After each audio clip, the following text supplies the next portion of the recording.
러시아의 대모 톨스토이를 우리 성도님들은 잘 아실 겁니다. 톨스토이가 평생 동안에 고민했던 한 가지가 있는데요. 어떻게 살 것인가 라는 고민을 늘 했다고 합니다.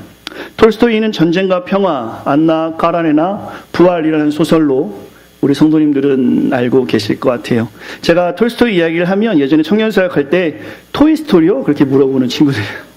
그러니까 이공계 친구들이 아주 많다 보니까 토이스토리에서 책을 냈는지 생각하는 분들이 있는데 이 자리에는 혹시 있다면 들키지 않게 모르시기 바랍니다. 톨스토이 이야기를 좀 해보려고 합니다. 그는 작가였죠. 근데 그가 어떻게 글을 잘 쓸 것인가를 고민하는 삶이 아니라 어떻게 인생을 잘 살 것인가에 대한 고민이 그에게 늘 있었다고 합니다. 그리고 그의 고민은 작품 속에서 드러났다고 해요. 톨스토이는 늘 어떻게 살 것인가라는 질문을 자신에게 던지며 거기에 대한 답을 그의 작품에서 이야기했다고 합니다. 그 중에 하나에 그가 답을 정한 것이 어떻게 살 것인가에 대한 답을 성장이라는 키워드로 그는 생각했다고 해요. 그가 말하는 성장이란 끊임없이 인간이 성찰과 학습을 통해서 자기 완성에 도달하는 전 과정을 성장이라고 그는 이야기했습니다. 이것을 통해 그는 이 땅에서 어떻게 살 것인가라는 질문의 답을 찾아가고 있었죠. 톨스토이에게 있어서 성장이란 나 자신에서부터 시작했다고 합니다. 내가 내 자신을 알고 내 자신을 이해하고 나 자신과 관계를 맺으면서 더 나은 최선의 나를 만들어가는 것, 이것이 성장의 시작임을 그는 그의 글에서 기록했다고 합니다. 그러나 그것을 위해 그 톨스토이는 자신의 내면 세계로 깊이 들어갑니다. 그러나 그 깊이 들어가는 것 그 자체만으로는 의미가 없음을 톨스토이는 경험합니다. 왜냐하면 나라는 것은 상대가 있어야 나에 대해서 알 수 있기 때문입니다. 상대 속에 비친 나를 그때부터 알기에 힘을 썼어요. 그리고 그의 인생의 전환기를 맞습니다. 그의 나이 50에 그는 회심을 합니다. 그는 이미 전쟁과 평화라는 소설로 통해서 러시아의 대문학자가 되어 있었고 이미 큰 땅을 가진 영주였으며 부자였었고 건강하였고 명예도 가진 사람이었어요. 부러울 것이 하나도 없는 모든 것을 다 가진 톨스토이가 어느 날 자신의 마음속에 찬바람이 불기 시작했다고 합니다. 그의 나이 50에요. 갑자기 가슴이 썰렁해지면서 내가 왜 살지? 내가 왜 사나? 모든 것을 가진 그에게 더욱 겉세워지게 지난 세월을 보게 되었다 합니다. 이 시점에 쓰여진 소설이 안나 카라리나라는 소설인데 한 1000페이지 되는 소설이고요. 불륜을 소재로 한 소설입니다. 저는 그 책을 군대에 있을 때 읽어보았는데 그 책의 서평들을 제가 이번에 설교를 준비하면서 찾아보니까 그 책에서는 주인공인 안나를 말하려고 하는 것이 아니라 자신의 분신으로 삼은 레빈의 성장 과정을 살펴보면서 톨스토이 자신의 이야기를 그 책에서 하고 싶었다고 그렇게 이야기하더라고요. 그러한 과정에서 톨스토이는 자신의 삶이 너무너무 나쁜 삶이었음을 그는 깨닫게 됩니다. 그는 오열하고 통렬하게 반성하면서 내가 왜 대체 이러한 삶을 살았단 말인가? 내가 왜 이렇게 나쁜 삶을 살았는가? 그는 앞으로 닥칠 그 죽음 앞에 그 자신을 내어놓게 됩니다. 그때 자신을 보기 위해 찾은 상대로 하나님을 만나게 됩니다. 하나님을 통해서 자신을 보게 되지요. 그리고 쓰는 것을 좋아하는 톨스토이는 자기 반성을 시작하게 됩니다. 그래서 나온 책이 1880년 초에 나온 참회록입니다. 기독교 고전이라고 우리가 읽게 되죠. 그 참회록 부분의 일부분을 읽어드리면 그가 이렇게 하나님 만나고 회심할 때 그가 썼어요. 공포와 혐오와 아픔을 느끼지 않고는 나는 나의 과거 시절을 회상할 수 없다. 나는 전쟁에서 많은 사람을 죽였다. 죽이기 위해 남에게 실청도 결투도 실청했다. 노름 때문에 크게 탕진한 적도 있다. 농부들이 땀 흘려 수확한 것으로 무의 도식하면서 그들에게 상처 주었다. 간음도 했고 거짓말도 했다. 기만, 절도, 폭령, 만취, 살인, 내가 저지르지 않은 죄악은 거의 없었던 것 같다. 평생 자신이 어떻게 살 것인가에 대한 질문을 던졌던 그가 이제 자신의 존재를 명확하게 알게 해주는 상대방인 하나님을 통해서 자기 자신을 명확하게 보게 됩니다. 그리고 톨스토이는 거듭나게 되죠.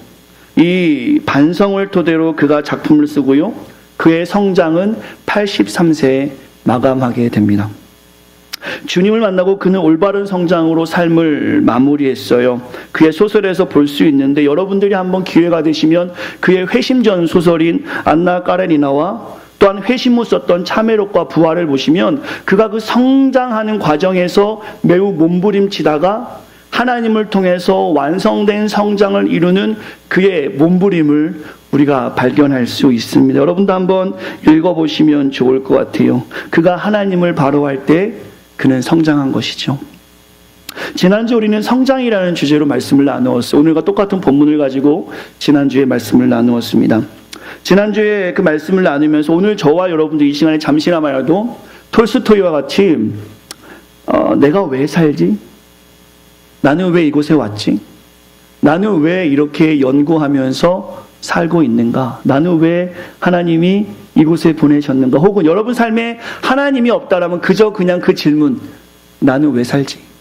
이 질문을 가지고 오늘 저와 성장을 키워드로 해서 말씀을 좀 보고자 합니다. 여기에 대한 답을 저는 성경에서 찾아보고자 합니다. 13절의 말씀을 같이 한번 읽었으면 좋겠는데요. 성경을 펴시고요. 혹은 앞에 띄워주시는 것을 같이 한번 읽겠습니다. 같이 읽겠습니다. 시작.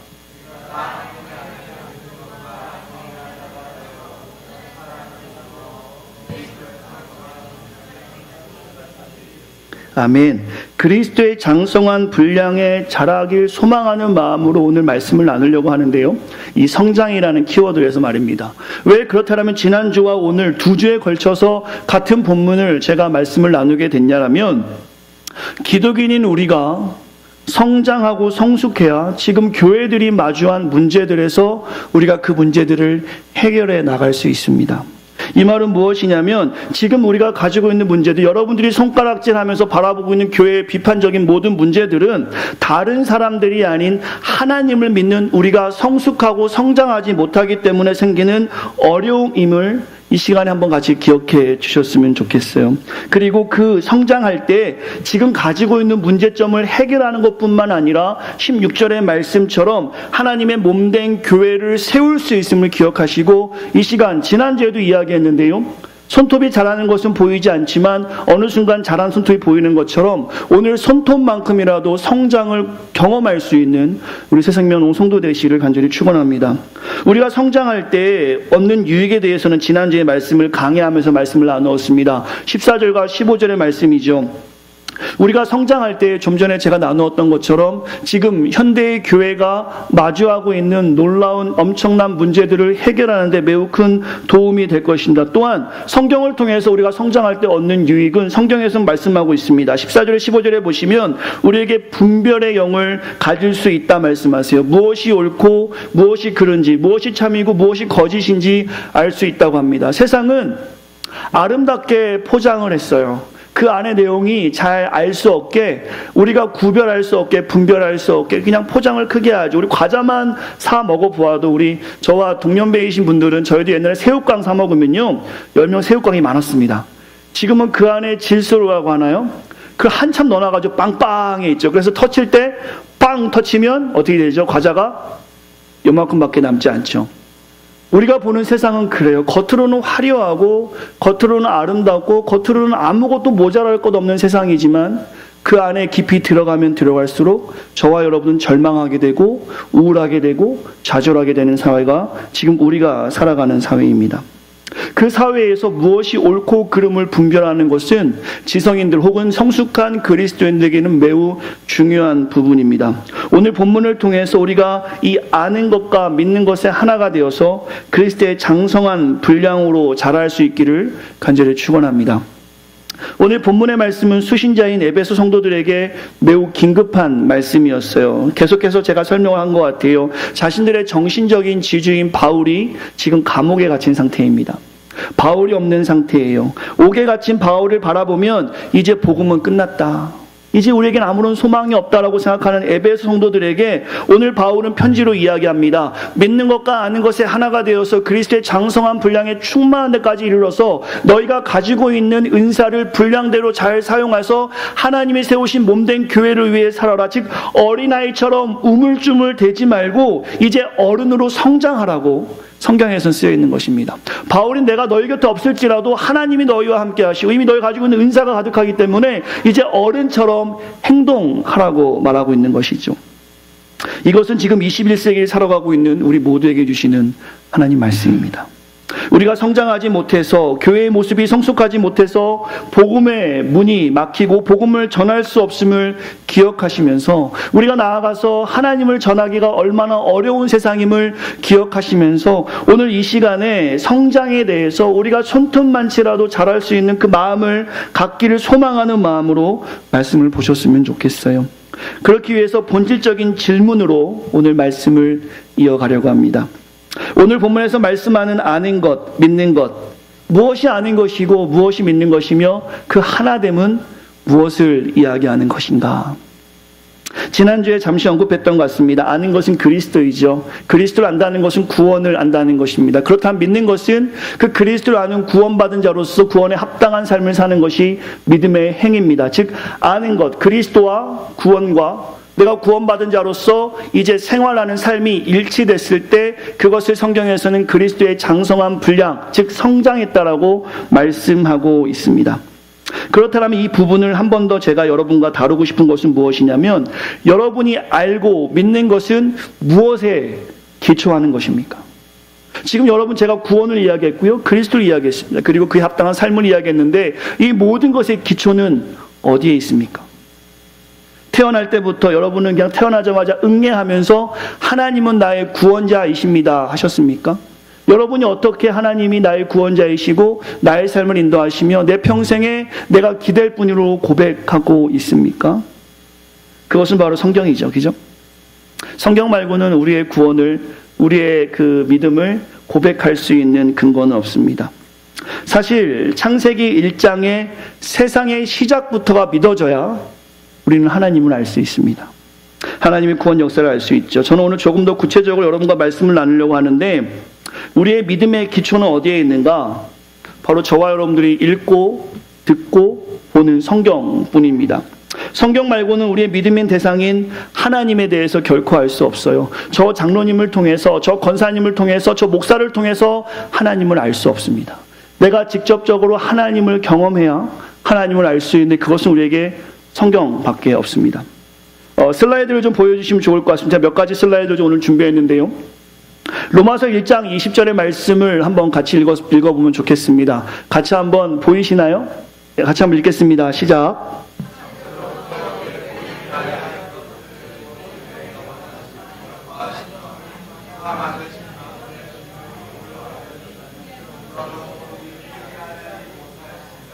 아멘. 로마서 1장 20절 말씀을 보시면 사람들이 핑계하지 못해요. 왜냐하면 하나님께서는 자연 계시를 통해서 하나님의 입장에서 본다면 누구도 핑계하지 못하게 자연 계시를 우리가 보는 나무, 강, 바다, 하늘을 통해서 하나님을 알게 하셨어요.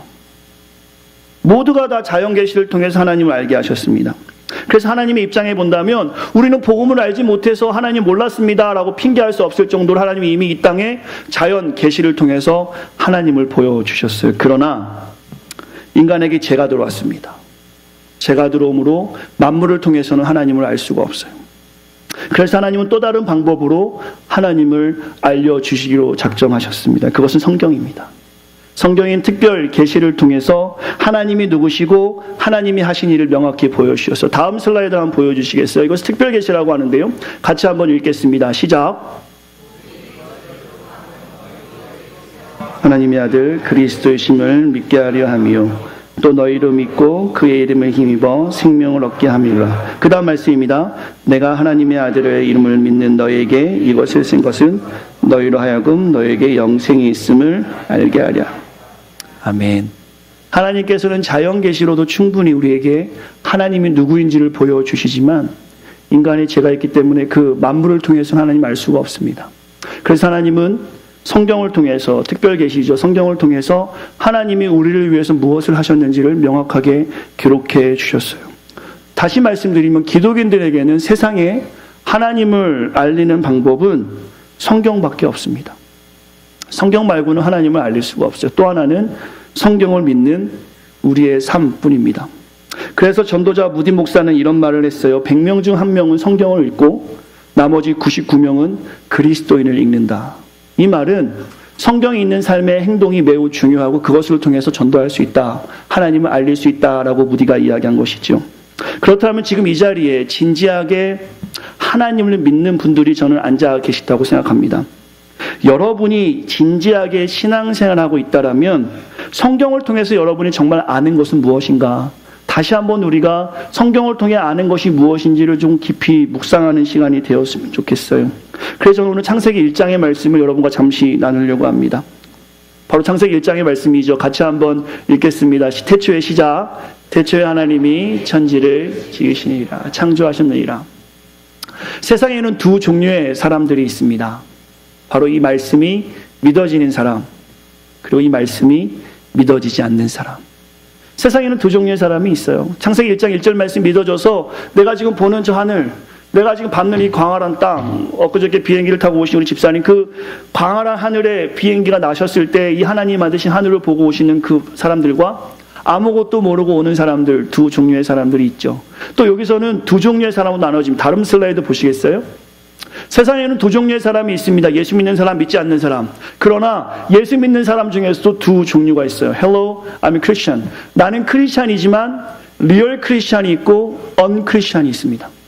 리얼 크리스찬은 뭐냐면 내가 아는 것, 태초에 하나님이 천지를 창조하셨다. 그것이 마음에 새겨져서 삶에 나아가는 모든 일들 가운데 하나님이 저 광활한 하늘도 만드시고 이 땅도 만드셨는데 내 삶을 인도하지 못하실까?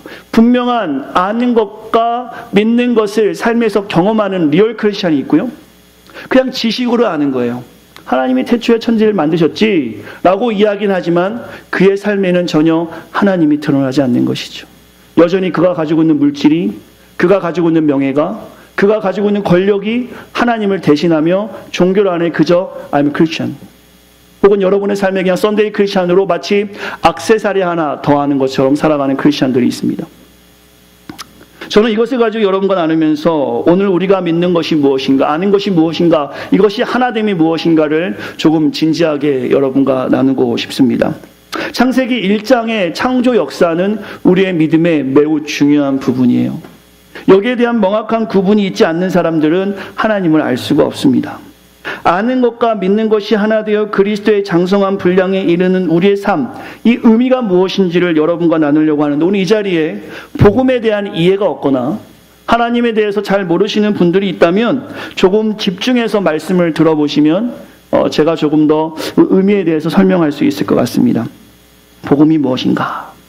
믿음이 무엇인가? 이 질문으로 말씀을 계속 이어가죠. CBS 성서학당이라는 방송이 있어요. 거기서 한기채 목사님이 이 부분에 대해서 이렇게 설명하셨어요. 복음이 믿음이 무엇인가 한번 들어보세요.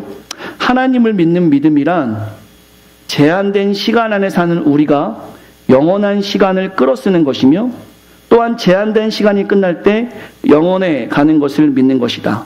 이것이 복음이다. 이 말의 내용을 제가 조금 더 풀어서 설명드리겠습니다. 다음 슬라이드를 보여주시겠어요? 하나님은 태초에 천지를 창조하셨습니다. 그렇죠? 그래서 제가 두 종류의 사람이 있다라고 말씀을 드렸습니다. 이것은 정확한 구분이에요. 창세기 1장 1절이 믿어지는 사람은 크리스찬이고요. 믿어지지 않는 사람은 난 크리스찬입니다. 오래된 지구론, 젊은 지구론, 이것은 다음에 차후에 나누도록 하고요. 어쨌든 그런 분들도 다 크리스찬들이에요. 지구가 언제 생겼는지를 이야기하는 분들조차도 이게 6,000년 됐다, 오래돼서 46억 년 됐다, 이런 분들도 어쨌든 크리스찬입니다. 보는 관점에 따라서 분명히 다른 것이 있지만 이 부분 차치하고요. 제가 오늘 말씀드리고 싶은 거는 저 창세기 1장 1절이 믿어져야 크리스찬이라고 말씀드릴 수 있습니다. 하나님께서는 성경을 통해서 말씀하십니다. 이 땅을 만드셨고 이 하늘을 만드셨고 나는 영원하다. 이것은 성경에 기록되어져 있어요. 그 영원하신 하나님께서 이 하늘과 땅을 만드실 때 해와 달도 만드셨습니다. 성경에 기록되어 있죠. 이 해와 달은 곧 시간을 의미합니다. 영원하신 하나님께서는 시간을 만드시고 공간을 만드셨습니다. 그리고 그 시간과 공간 안에 지낼 우리 같은 사람을 만드셨어요. 믿으십니까? 이것이 우리의 믿음이에요. 성경을 보시면 그리고 하나님은 죄가 없을 때 우리에게 영원한 삶을 보장하셨습니다. 하나님의 형상대로 만들어졌기 때문에 영원한 하나님의 속성이 그때는 우리에게 있었어요. 그 동상 중앙에 선악과와 생명을 알게 하는 나무를 두셨습니다. 그리고 하나님 명령하셨어요. 선악의 나무를 먹지 말라. 그러나 인간이 금하신 선악의 나무를 먹게 되므로 죄를 짓게 됩니다. 그리고 우리 인간은 그때부터 하나님은 죄도 없으시고 영원하시기 때문에 시간의 지배를 받지 아니하시지만 인간은 그때부터 시간의 지배를 받기 시작합니다. 이것은 무슨 말이냐면 시간의 지배를 받는다는 말은 인간 모두는 태어나는 시점이 있고 여러분 다 태어나는 날이 있죠? 친구분들 처음 만나면 몇 년생이세요? 물어보시면서 이렇게 위아래를 정하시잖아요. 그리고 우리가 아직은 모르지만 우리의 죽는 날도 정해져 있습니다. 이 죽음은 누구도 부인할 수 없는 시간이죠. 그래서 그런지 한국 사람들은 죽는다는 말 참 많이 해요. 아, 배불러 죽겠다. 아, 이뻐 죽겠다. 아, 절려 죽겠다. 아, 열불나 죽겠다. 짜증나 죽겠다. 미쳐 죽겠다.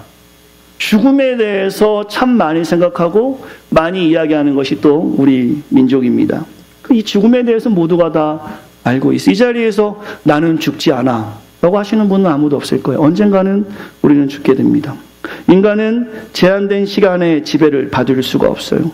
우리 모두가 피할 수 없는 그날, 바로 시간의 끝, 죽음입니다. 돈이 많은 부자도 죽습니다. 많이 배운 교수도 죽고요. 가난한 사람도 죽고요. 시골에서 농사만 짓는 노인도 죽습니다. 노인만 죽습니까? 젊은 사람도 죽습니다. 하나님은 무한하지만 우리는 유한한 존재, 끝이 있다는 것을 우리 모두가 다 알고 있습니다. 그러나 하나님을 믿는 사람들은 이것이 끝이 아니죠. 하나님을 믿는 사람들에게는 소망이 있습니다. 기독인들의 어떤 소망이 있습니까? 영원한 시간이 있다는 것이 우리의 소망입니다. 사실 이것이 믿음의 기초. 여기까지 와야 이제 우리가 믿음 안으로 들어갈 수 있습니다. 영원한 시간이 있다는 것을 고백해야 이제 이 부분을 통과할 때 아는 것과 믿는 것에 대해서 고민할 수 있는 단계입니다. 이 땅의 것은 대단하게 보입니다. 어떤 사람이 큰 차를 타고 가고 큰 집에 살고 엄청난 명예를 가지고 있고 돈을 가지고 있으면 부럽기도 합니다.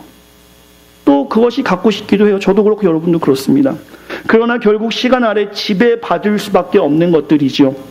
명예, 물질, 권력, 건강. 이 모든 것들은 다 끝이 있다는 것입니다.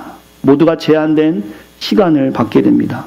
이것은 믿는 자가 가지고 있거나 믿지 않는 자가 가지고 있거나 동일한 말씀이죠. 그러나 여기서 우리가 꼭 기억해야 하는 것은 성경을 보시면 저는 성경을 기준해서 말씀을 드리고 있습니다. 우리 인간은 하나님의 형상으로 만드셨습니다. 이 땅에서 우리는 제한된 시간의 지배를 받지만 영원하신 하나님의 형상으로 만들어진 인간은 영원한 것에 대해 생각하고 살 수밖에 없는 존재입니다. 한번 좀 더 들어보세요. 지금 이 시대에 진리인 기독교가 쇠퇴하여서 복음을 잘 증거하지 못하기 때문에 또한 우리의 교양을 쌓는 인문학의 소멸로 인해서 생각하지 않는 사람들을 우리는 많이 보고 삽니다. 나는 생각한다 고로 존재한다라는 말이 무색할 정도로 우리 참 생각하지 않고 철학적 사고를 가지고 않고 그냥 되는 대로 살아가는 사람들 참 많이 봐요. 그저 시스템을 잘 만드는 사람과 그 시스템에 잘 적응하는 사람, 그리고 그 시스템에 잘 적응하지 못해서 도태되는 사람으로 이 땅은 구성되어져 가고 있는 것 같아요. 매우 안타까운 현실을 경험합니다. 제가 이 말을 준비하면서 이렇게 생각해 봤어요. 우리가 사고하지 않으면 우리는 매일 사고를 만난다. 생각하지 않는 우리는 큰 사고를 당할 수밖에 없어요. 여기서 중요한 질문을 한 번 더 하고 말씀을 이어가려고 합니다. 그렇다면 이렇게 질문하면 어떨까요? 제한된 시간 속에 우리 모두가 다 살고 있는데 우리의 존재가 영원히 살 수 있다는 것이 가능한 말인가? 제한된 시간 속에 사는 유한한 인간이 무한을 경험한다는 것은 어불성설 아닌가? 이 질문을 이 시간에 한번 던져보실 수 있어야 합니다. 그리고 여기에 대한 답을 제가 성경을 통해 드리려고 해요. 이것이 바로 복음입니다.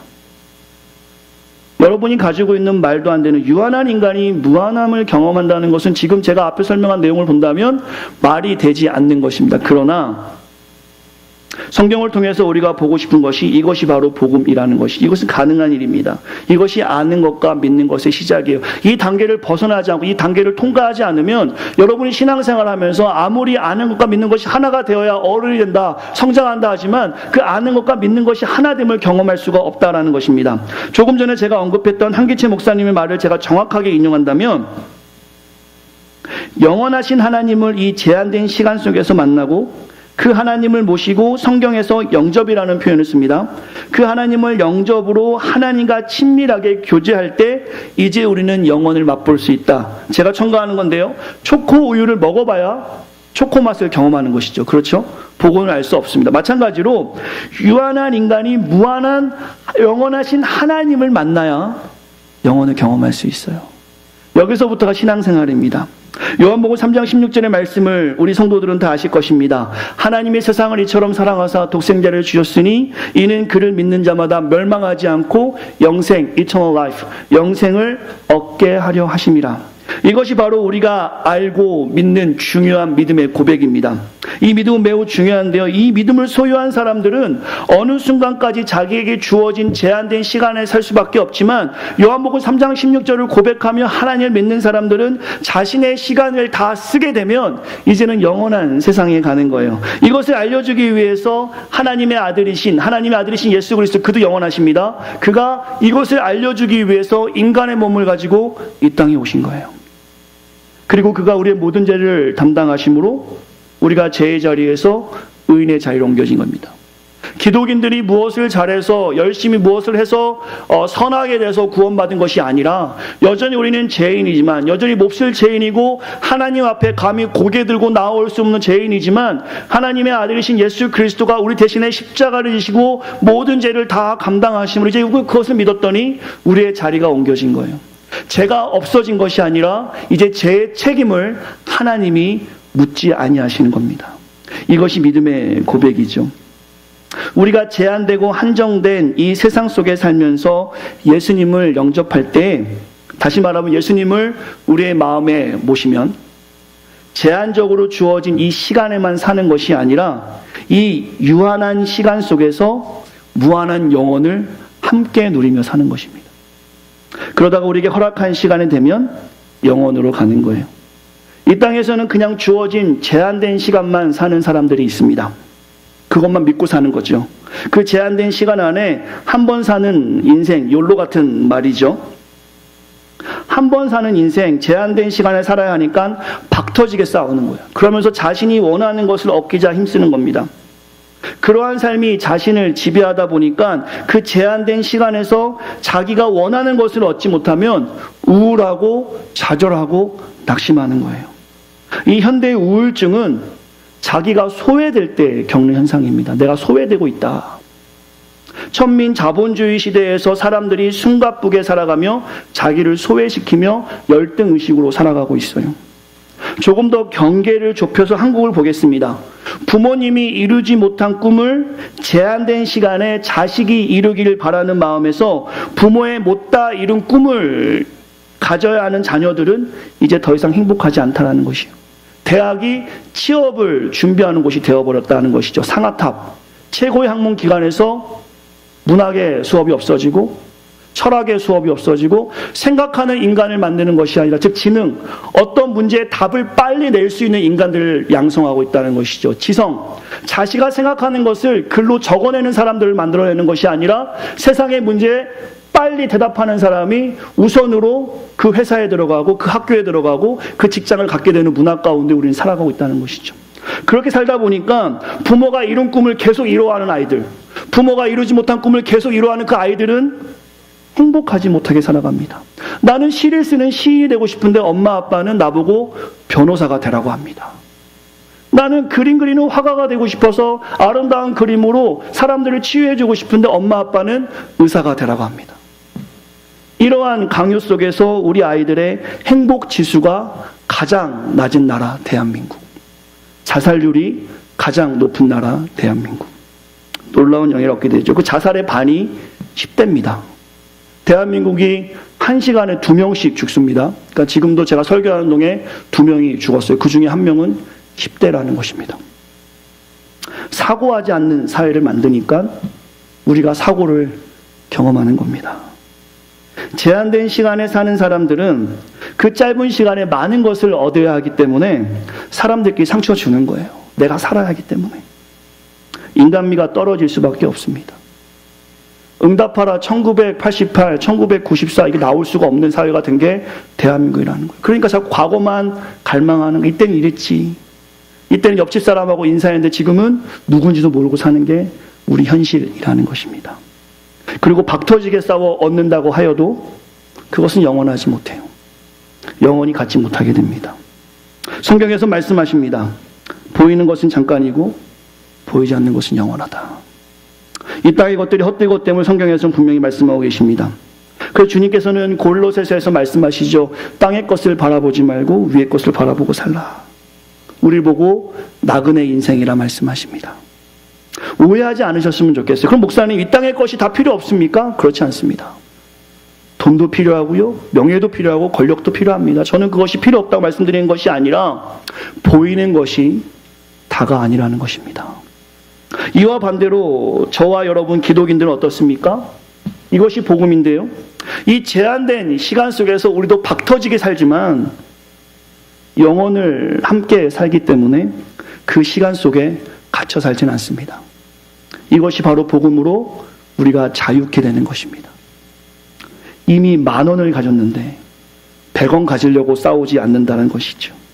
이것이 바로 우리가 소유한 구원입니다. 이것을 알게만 되면 여러분이 정말로 하나님의 은혜의 구원을 정말 명확히 경험하기만 한다면 이 빡빡한 세상에서 잠시 머무는 세상에서 천국의 맛을 조금씩 보시면서 살아갈 수 있다는 것이죠. 이때 아는 것과 믿는 것이 하나가 되는 것입니다. 그리고 삶에서 여유가 생기기 때문에 예수님을 닮아서 용서가 생기고 사랑이 생기고 이해할 수 있고 낮아질 수 있는 거예요. 그러나 이 땅의 교회마저도 물질주의, 교회를 크게 지어놓고 마치 세상의 물질과 명예와 권력을 가져야 복받는 것처럼 교회에서 광고해 버리니까 세상과 교회가 다른 것이 하나도 없고 그것을 느낀 수많은 지성인들이 교회의 피로감을 느끼고 이제 점점 교회를 나오지 않고 각자의 집으로 들어가는 겁니다. 신앙생활 하시는 분은 애벌레 성도처럼 집에서 인터넷 설교 보고 마음에 드는 설교에 도네이션 하는 것처럼 헌금을 보내는 정성이 빠진, 헌신이 빠진 개인 구원에 집중하는 크리스천들. 저는 언크리스천이라고 말하고 싶습니다. 힘들어도 교회에 와서 교회에 잘못된 게 있다면 내 삶이 성장하고 변화할 수 있도록 노력하면서 이 교회 공동체가 사명 공동체임을 이해할 때 그때 하나님의 일을 할 수 있는 것이죠. 너는 세상의 복음이라 내 세상의 소금이라 빛이라 말씀하실 때 집으로 들어가서 신앙생활하는 것이 아니라 함께 힘을 모아서 비록 반딧불 하나는 어두운 곳을 밝힐 수 없지만 반딧불 100개가 되면 환하게 되는 것처럼 한 사람의 힘으로는 아무것도 할 수 없지만 기독 공동체가 힘을 합쳐서 오늘 주시는 것처럼 제한된 시간 속에서 우리도 실패하고 어렵고 힘들지만 하나님이 주시는 영원한 시간을 붙잡는 자들이 힘을 합쳐서 세상에 여전히 제한된 시간 속에서 그것이 다인 것처럼 살아가는 수많은 소망 없는 사람들에게 우리가 경험한 자유를 보여주라는 것입니다. 저 사람은 실패했는데 어쩜 저렇게 밝지? 저 사람은 참 일이 안 풀리는 것 같은데 어떻게 저 얼굴에 늘 미소가 넘치지? 사람들에게 궁금하게 우리의 인생을 보여줘야 하는데 세상과는 전혀 다르지 않는 우리의 모습을 그대로 보여주니까 세상 사람들이 더 이상 교회의 매력을 느낄 수 없겠죠. 사랑하는 성도 여러분, 유한한 이 세상만 사는 것이 아니라 하나님을 믿음으로 무한한 하나님의 나라를 앞당겨서 사는 것이 바로 기독인의 삶이에요. 이 땅에 우리가 살지만 빡빡한 세상에 살지만 우리가 자유할 수 있는 것은 영원한 나라를 경험할 수 있기 때문에 그 영원한 나라는 하나님을 영접하지 않고서는 하나님을 알지 않고서는 절대로 경험할 수 없는 나라죠. 이것이 우리가 알고 고백하는 믿음이고 이것이 하나가 되었을 때 오늘 성경에서는 영원한 세계에 대한 말씀을 해주시는 거예요. 에베소서 성도들에게 주신 말씀이 에베소서죠. 그 시대는 매우 어려운 시대였습니다. 초대교회 신앙을 제가 나누었죠. 핍박받는 그 초대교회 성도들, 자기 눈이 보는 데서 자기 아들이 예수 믿는다는 이유로 화형당하는 앞에 서 있는 거예요. 예수 믿는다는 이유로 길드라는 조직에 참여하지 못해서 굶어 죽을 수밖에 없는 상황이 되는 거, 왕따가 되는 거예요. 예수 믿는다는 이유로 세상 사람들이 참여하는 참정권을 가지지 못한단 말입니다. 에베소 성도들이 그런 상황에서 낙심하고 절망할 때 사도 바울은 이것이 다가 아니다. 지금 너희가 만나는 그 어려움은 잠시이고 영원한 나라를 너희는 가지고 있다. 믿는 것과 아는 것이 하나가 됐을 때 그리스도의 장성한 분량에 이르게 되고 그것이 복음을 전하는 삶으로 살아갈 수 있는 것이다. 눈에 보이는 것이 다가 아니다. 나는 비록 지금 감옥에 있지만 나는 감옥에 있는 것이 아니라 사장이 뭐죠? 예수 그리스도께 갇힌 자가 되었다. 너네가 볼 땐 내가 부자유하게 보이지만 복음으로 나는 이미 자유케 됐다. 내 생활은 부자유하지만 나의 삶은 자유하다. 이것이 복음의 핵심이라는 것입니다. 사랑하는 성도 여러분, 여러분은 지금 어디에 속해 계십니까? 복음의 자유를 맛보는 영혼입니까? 아니면 제한된 시간 속에서 제한된 삶을 지속적으로 살기 위해, 혹은 그 지속적으로 놓치지 않기 위해서 세상처럼 박터지게 살고 계십니까? 창세기 1장 1절은 이 지식은 믿음의 고백으로, 저 하늘이 하나님이 만드신 거구나. 내가 밟는 이 광활한 땅이 하나님이 만드신 거구나. 내 안에 이 문제 하나님이 분명히 해결하실 걸 믿고 날마다 그 믿음으로 고백해 나갈 때 이것이 성숙과 성장의 모습이라 할 수 있는 것입니다. 성경에서는 그것이 그리스도의 장성한 분량이라 말씀하시죠. 이렇게 성장한다면 우리는 어린아이가 아니죠. 그것이 성경의 말씀으로 돌아가겠습니다. 오늘 본문의 14절과 15절에 보시면 같이 한번 읽었으면 좋겠어요. 우리가 이렇게 성장했을 때 제한된 시간 속에 살지만 하나님을 만남으로 하나님의 영원하신 사랑을 경험하고 이 땅에서 하나님 나라를 누리는 삶을 살 때 우리는 어떻게 되는 것이냐면 14절과 15절 한 번 더 같이 읽겠습니다. 시작. 이는 우리가 이제부터 어린아이가 되지 아니하여 사람의 속임수와 간사한 유혹에 빠져 온갖 교훈의 풍조에 밀려 요동하지 않게 하려 함이라. 오직 사랑 안에서 참된 것을 하여 범사에 그에게까지 자랄지라. 그는 머리니 곧 그리스도시라. 할렐루야. 이것이 복음입니다. 저는 복음이 대단하다고 말씀드리는 게 아니에요. 예수 믿으면 대학 잘 가고, 예수 믿으면 오래 살고, 예수 믿으면 돈 벌고, 예수 믿으면 성공하는 것이 절대 아닙니다. 예수 믿거나 안 믿거나 최선을 다해 살면 제한된 시간 속에서 그 시간에 잘 활용하면 성공하는 거예요. 그러나 이 믿음을 가지고 있는 사람이 있다면 이 제한된 속에서 하나님이 영원을 맛보는 우리의 신앙의 모습이라면 성공했다 해서 교만하지 않겠죠. 그리고 더 실패했다 해서 좌절하지 않겠죠. 왜냐하면 이 땅에서 잠시 머무는 것이고 우리는 영혼을 땡겨서 그것을 경험하고 있기 때문입니다. 그리고 그 교회 공동체가 그 천국을 맛볼 수 있는 장소가 돼야 돼요. 교회에 오면 행복해야 돼요. 교회에 오면 천국에 사는 사람을 만났기 때문에 같이 느껴져야 돼요. 옆에 있는 얼굴 바라보세요. 천국을 경험하고 있습니까? 교회 왔는데 저 인간 때문에 교회 못 다니겠다. 하필이면 저 인간이 우리 교회 다녀가지고 참 피곤하네. 그래서 교회를 옮기면 그곳에는 그 인간이 한 100명 더 있습니다. 교회는 그래 완벽하지 않아요. 완전하다면 천국을 소망하지 않겠죠. 이 교회는 불완전합니다. 하지만 하나님은 불완전한 교회 속에서 불완전한 사람을 통해서 하나님 일하기를 원하세요. 전도에 미련한 것으로 하나님은 복음을 전하기 원하신다는 것입니다. 지난주와 오늘의 말씀의 결론을 맺겠습니다. 16절입니다. 같이 한번 16절 읽겠습니다. 시작.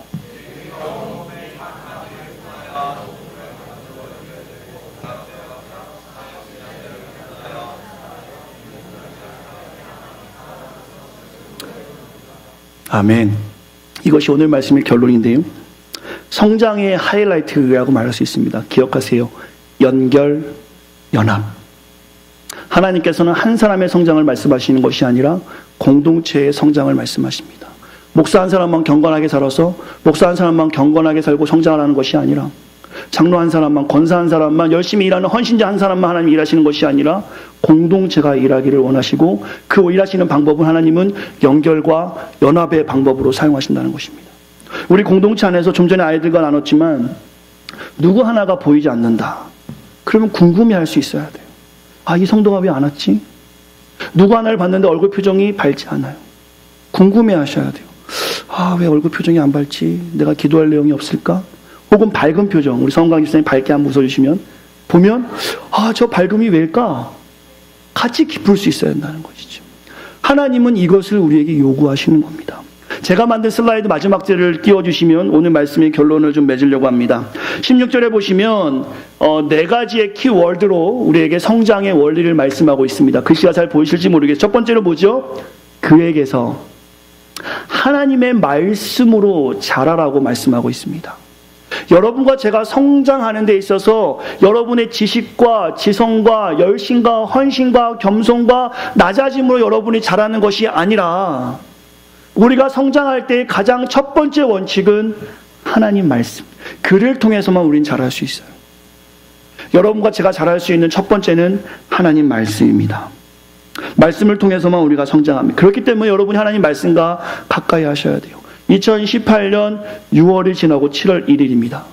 어쩜 6개월이 이렇게 빨리 지나간지. 곧 송구영신 예배 준비해야 될 거예요. 지금 막 덥다고 하실 텐데 곧 추워서 옷 끈에 입으실 때가 얼마 남지 않았습니다.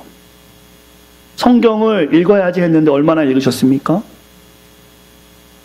매 연초가 되면 레졸루션 다짐을 하죠. 이렇게 해야지. 얼마나 지키고 계십니까? 제한된 시간이 벌써 또 6개월이 지났습니다. 괜찮습니다. 오늘을 7월 1일이라 생각하지 마시고 1월 1일이라고 생각. 우린 매일 1월 1일이라 생각하시면 매일 승리할 수 있으실 거예요. 하나님 말씀을 가까이 하심으로 승리할 수 있는, 성장할 수 있는 우리 새생명 공동체가 되기를 간절히 축원합니다. 두 번째죠. 같이 한번 읽겠습니다. 온몸이 시작. 온몸이 각 마디를 통해 도움받고 연결된다. 온몸은 뭐죠? 교회죠. 그죠? 예수 믿는 사람이 그리스도의 몸된 교회입니다. 교회는 건물이 아니다. 우리 새생명교회 정관에 정확하게 넣어놨습니다. 앞으로 교회 지으려고 노력 안 하셔도 돼요. 교회 짓지 마세요. 그냥 이렇게 그레이스 교회가 잘 될 수 있도록 우리 많이 기도하기 바랍니다. 이 교회가 더 성장해서 장비들도 많이 갖춰지고 우린 그것을 좀 편하게 쓸 수 있는, 계속 교회를 위해서 기도해 주셔야 되는데, 이 말은 무슨 말씀이냐면, 우리가, 즉 교회인 우리가, 하나님께 영생을 받은 우리가 이제 그리스도를 닮은 섬김, 연합, 사랑, 희생, 용서로 이제 각 성도에게 도움을 주라고 말씀하는 거예요. 저 성도가 연약해 보이면 도움을 주라는 거예요. 어쩌면 저 사람은 아무것도 일도 안 해. 저 사람 맨날 먹기만 해가 아니라 그 사람이 잘 먹을 수 있도록 그냥 갖다 주세요. 여러분의 섬김과 헌신과 희생으로 서로를 도우라고 말씀하고 있습니다. 믿음의 분량은 다 달라요. 내 생각 같지 않아요. 내 생각처럼 믿음이 자라지 않습니다. 어떤 사람은 10년이 지나도 그대로인 사람도 있어요. 어쩔 수 없어요. 그러나 우리의 섬김과 우리의 용서와 우리의 희생과 우리의 낮아짐으로 그 사람이 변할 수 있다는 것이에요. 도움을 주라는 것입니다. 세 번째, 같이 읽겠습니다. 시작. 각 지체의 분량대로 역사. 이것은 무엇이냐면 결국에 성장하는 주체는 누구냐? 각 지체라는 겁니다. 여러분 스스로가 성장할 수 있어야 돼요. 그리스도의 말씀을 통해서 성도 간의 연합으로 도움을 받은 다음에 성장하는 주체는 여러분 자신이 되어야 한다는 것입니다. 그것이 성경에서는 16절, 13절에 보시면 온전한 사람이라고 표현하고 있습니다. 완전한 사람, 하나님을 닮은 사람을 성경에서 말씀하고 있죠. 마지막입니다. 마지막 네 번째 같이 읽겠습니다. 시작. 스스로 세운다. 즉 우리가 기독인으로서 성장해야 하는 이유는, 따라해 주시겠습니까? 우리가 성장해야 되는 이유는 교회를 세우는 일이다. 우리가 성장해야 교회가 서는 거예요. 그동안에 여러분이 봤던 수많은 안타까운 교회의 모습들이 왜 그러냐? 그 목사님, 그 장로님 때문이 아니라, 그 교회가 욕심부려서가 아니라 내가 성장하지 못하기 때문에, 내가 하나님 닮아가지 못하기 때문에, 내가 말씀과 가까이 하지 않기 때문에 지금 이 문제를 우리가 경험하고 있는 것이고, 그 문제는 나의 문제가 되는 것입니다. 우리가 성장해야 되는 가장 중요한 이유는, 아는 것과 믿는 것을 하나로 만드는 그 중요한 이유는 하나님이 핏값으로 세우신 교회를 세우기 위함입니다. 사랑하는 성도 여러분, 적용점으로 오늘 말씀을 마치려고 합니다. 따라해 주시겠습니까? 아는 것과 믿는 것의 일치가 나에게 있어야 합니다. 저 사람 말과 행동이 달라. 어떠세요? 괜찮으세요? 저 사람 말하고 행동은 왜 이렇게 달라? 몇 시에 보자고 했으면 맨날 시간을 어겨. 어떠세요? 그런 사람은 계속 만나고 싶으세요? 아니잖아요. 근데 여러분은 왜 그러세요? 하나님을 믿는 것과 행동이 다른데 왜 하나님 계속 만나고 싶어 하세요? 하나님 똑같아요. 아유, 쟤는 교회 와서는 뜨겁게 찬양하고 밖에 나가면 날 모르는 것처럼 행동하더라. 만났을 땐 반갑게 인사하면서 멀리 헤었다가 오랜만에 만나면 누구세요? 이렇게 하는 모습들. 어제는 분명히 우리가 친구가 됐는데 다음날 갑자기 정중하게 인사하면 뭐지 나를? 여러분의 삶이, 저의 삶이 그런 거 아닙니까? 교회 와서는 찬양을 뜨겁게 합니다. 보혈지는 하나님 품으로. 모든 방언과 백성들 가운데 하나님을 찬양하자. 교회 안에서는 너무 뜨거워요, 우리가. 제가 그런 얘기 참 많이 하죠. 너희는 세상의 빛이라 소금이라 말씀하셨는데 교회 안에서는 소금으로 사는 거예요. 그랬더니 교회만 소금통이 되어가고 있는 거예요. 짜서 사람들이 들어올 수가 없어요. 하나님은 세상의 소금이라 하셨는데 교회 안에서만 소금으로 사는 거예요. 세상의 빛이라 하셨는데 교회에서만 조명으로 사는 거예요. 소명, 빛으로.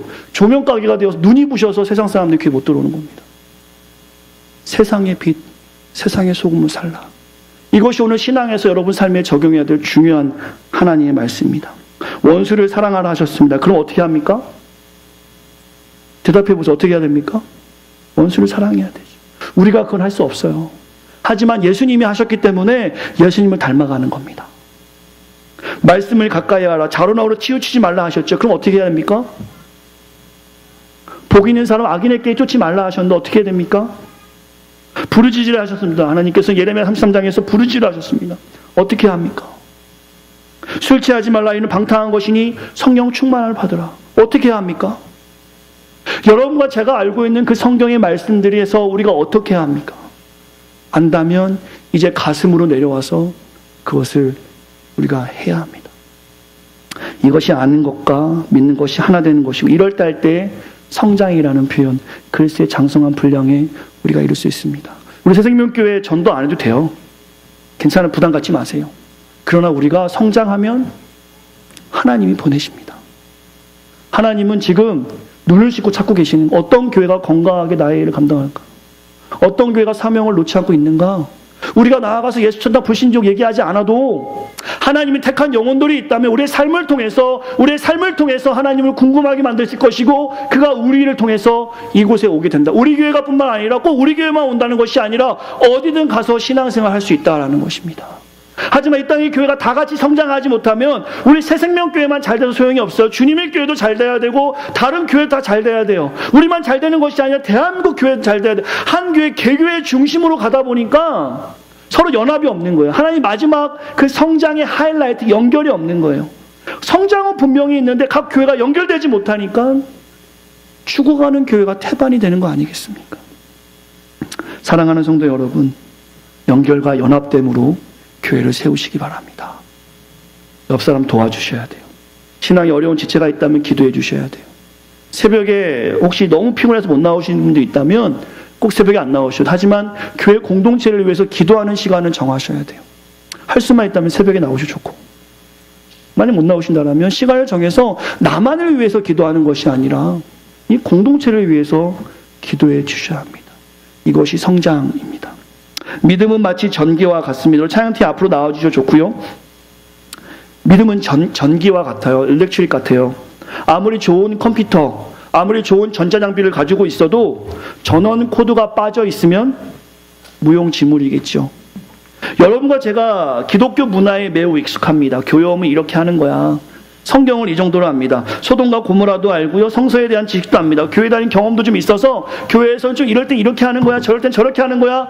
지식으로는 충만히 알고 있어요. 그러나 나는 전능하신 하나님 아버지를 믿습니다. 고백은 아주 많이 하지만 그것에서 믿음이 빠져버려서 행하지 않으면 소리만 나는 땡가리가 되는 거예요. 지금 교회들은 따라해 주시겠어요? 헛방입니다. 헛방 치는 거야 지금. 맨날 예배 뜨겁게 하면 뭐합니까? 우리끼리 교회를 화려하게 만들어 놓고 공연하는 것처럼 많은 사람들 왔다 가면 새생명 축제라고 해가지고 우리 교회가 이만큼 전도했다. 헛방 치는 거예요. 성장하지 않는데 무슨 교인이 많아집니까? 그 가운데 헌신되어 하나님의 일을 하는 사람이 몇 명이나 있습니까? 머리만 똑똑해지는 거예요. 아는 것만 많아지는 거예요. 행동하지 않으면 소용이 없고 제한된 시간을 살면서 영혼을 경험할 수가 없습니다. 그러면 우리 똑같이 양쪽에 발을 거치고 사는 거니까 더 힘든 거예요. 교회에서 하지 말라니까 안 해야겠고, 세상에 있는 것은 좋고, 맨날 갈등하다 사는 거예요. 본문에서는 말씀하십니다. 제가 말씀하는 게 아니라 하나님 말씀입니다. 아는 것과 믿는 것이 하나여야지 어른이다. 세상에서만 어른 대접 받으려 하지 마시고 교회에서도 어른으로 살아갈 수 있는 성숙한 신앙인들 되시기를 간절히 축원합니다.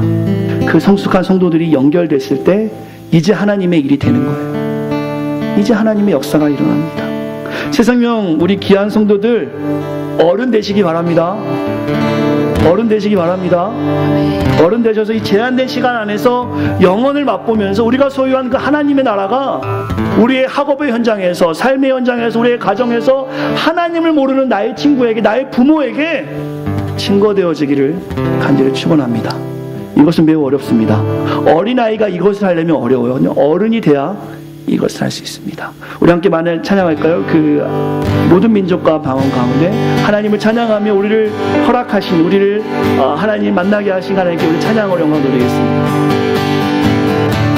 말씀을 기억하시면서 하나님을 높여드립니다. 모든 민족과 방언들 가운데 수많은 주 백성 모였네. 하나님 우리를 사랑하십니다. 하나님의 사랑으로 우리를 하나님의 자녀 삼아 주셨습니다. 진 백성 우리 모두가 다 하나님의 자녀입니다. 하나님 찬양합니다. 아멘.